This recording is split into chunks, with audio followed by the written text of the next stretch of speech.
Muy buenos días, tengan todos. Agradecemos al Señor por el día concedido, una vez más dándonos el privilegio y la oportunidad de disfrutar de sus bendiciones.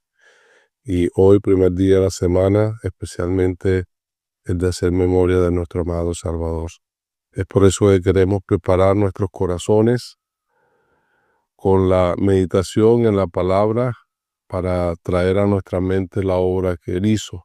Y seguimos compartiendo con ustedes lo que es Cristo a través del Éxodo. En esta oportunidad, leyendo en el capítulo 28, para mirar a Cristo a través del sacerdote Aarón y sus vestiduras. Sabemos que Aarón, como el sumo sacerdote, es así una figura muy exacta de la obra de nuestro Señor Jesucristo. Pero el énfasis aquí en el versículo 28 está mayormente en las vestiduras. Y por eso vamos a leer, dice versículo 1, harás llegar delante de ti a Aarón y a su hermano y a sus hijos consigo, de entre los hijos de Israel, para que sean mis sacerdotes, Aarón y Nadab, Abiud, Eleazar e Itamar, hijos de Aarón. Harás vestiduras sagradas a Aarón tu hermano, para honra y hermosura. Más adelante dice el versículo 4, las vestiduras que harás son estas: el pectoral, el efod, el manto, la túnica bordada, la mitra y el cinturón. Hagan pues las vestiduras sagradas para Aarón tu hermano y para sus hijos, para que sean mis sacerdotes. Entonces, más adelante él va a describir cada uno de estos elementos que iban a componer la vestidura sacerdotal de Aarón, y es allí donde hay lecciones interesantes. Primero, se colocaba la túnica. Por supuesto, antes era un calzoncillo de lino, pero encima de eso la túnica. La túnica era de lino torcido de color blanco. Y ahí encontramos lecciones para nosotros porque representa la pureza de nuestro Señor Jesucristo. Como dice la Sagrada Escritura, tal sumo sacerdote nos convenía, santo, inocente, apartado de los pecadores. El Señor Jesucristo mostrando la justicia que hay en Él. Él, como nuestro gran sumo sacerdote, se presentó en los cielos para ofrecer el sacrificio de la expiación de nuestros pecados. Y una de las características que él tenía que tener para efectuar esta expiación es que él era santo, tenía que ser santo. Así como Aarón tenía que primero en el día de la expiación ofrecer por sí mismo para que pudiera presentarse a Dios libre de todo pecado. Nuestro Señor Jesucristo no tuvo que ofrecer por sí mismo, porque Él, su carácter, como lo expresa esa túnica blanca, Él es santo, sin pecado.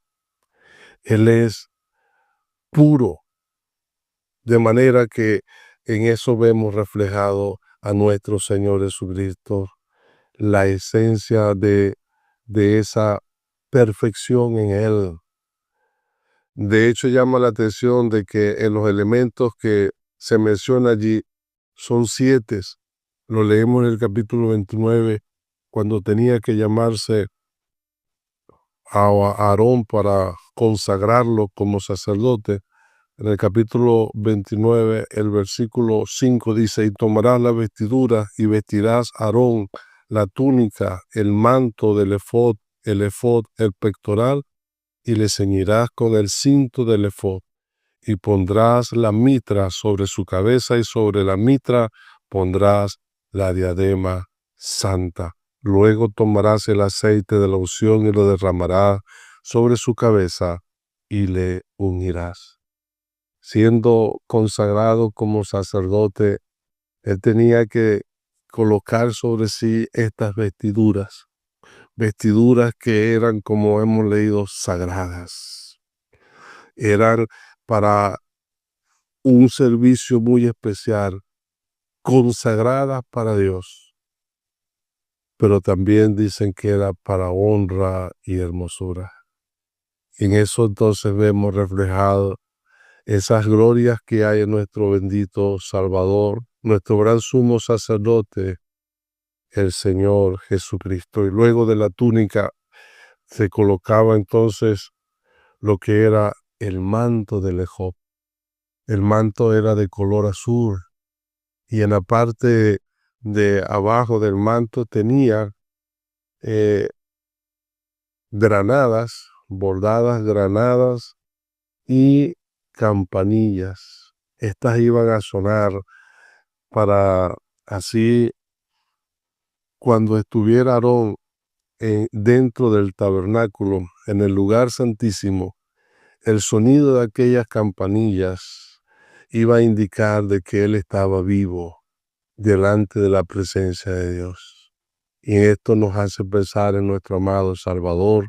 El color azul de aquel manto nos lleva a meditar en lo que dice la palabra de nuestro Señor Jesucristo. Él es el que descendió del cielo. Su origen celestial, Él es el postrer Adán. El primer Adán es terrenal, el postrer Adán celestial. Y es maravilloso que nuestro Señor Jesucristo, el lugar donde Él efectuó el sacrificio por nuestros pecados, y así con sangre, con su propia sangre, para quitar en medio del pecado, fue en el más amplio tabernáculo, no un tabernáculo hecho de mano, sino el tabernáculo celestial que está en los cielos. Y allí está Él, en el lugar santísimo, oficiando como nuestro gran sumo sacerdote, intercediendo a nuestro favor. Y eso nos hace pensar en el manto del efod, ese manto de color azul. Y las campanillas nos hacen pensar en que el Señor está vivo, se presentó en el lugar santísimo y Él está vivo, habiendo muerto en propiciación por nuestros pecados. Resucitó de entre los muertos y Él vive en el poder de una vida indestructible. Pero también nos hace pensar que aparte de ese manto del efod de color azul, sobre él se colocaba el efod. El efod era como un delantal que iba a ser de materiales y de obra primorosa, de azul, púrpura, carmesí y lino torcido, pero a su vez iba a ser bordado con un hilo de oro. Y eso es maravilloso porque nos hace pensar en la deidad de nuestro Señor Jesucristo. Él es hombre, pero también Él es Dios. Su divinidad y esos cuatro elementos allí que nos hablan de esas glorias que hay en nuestro Señor de diferentes ángulos, como el lino torcido, sabemos que habla de su santidad, de su perfección, el azul de su origen celestial, el púrpura de su realeza y el rojo carmesí de su obra redentora, su sangre derramada. Pero todas estas glorias entrelazadas así por aquel hilo de oro, recordándonos que Él es Dios manifestado en carne, que en Él habita corporalmente toda la plenitud de la deidad. Y ese efod era lo más vistoso, que tenía aquella vestimenta, unos colores vivos, hermosos, y nos lleva a meditar en eso, en la hermosura y también en la honra de nuestro Señor Jesucristo, nuestro gran sumo sacerdote. Pero también sobre ese efod estaba el pectoral, que llevaba 12 piedras, y ese efod tenía, o se colocaba sobre las sombreras unas piedras en cada hombro, una piedra en cada hombro, donde tenía grabados los 12 nombres de la tribu de Israel.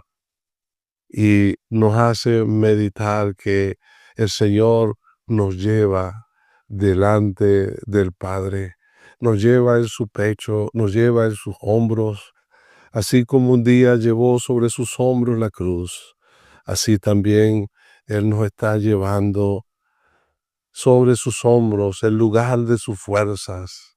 Nos está llevando delante de Dios continuamente, porque Él es nuestro intercesor, nuestro mediador entre Dios y los hombres.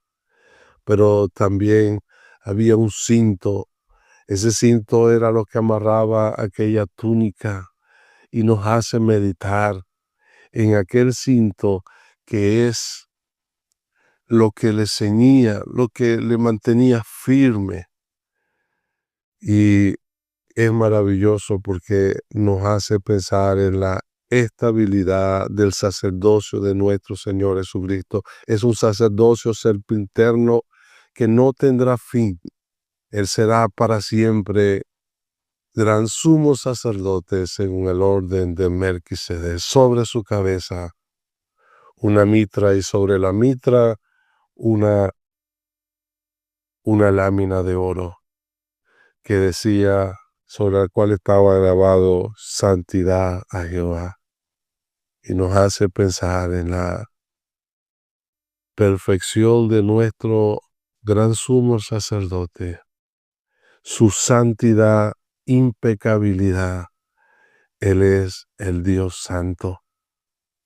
Y el que nos santifica y nos santificó de nuestros pecados, para hacernos recordar que es por Él y por medio de su obra santificadora que nosotros podemos acceder a la presencia de Dios. Ya no coronado de espina, ahora con aquella mitra y aquella lámina como una corona de gloria, de honra, de hermosura. El Señor nos siga ayudando a meditar a nuestro gran sumo sacerdote. Amén.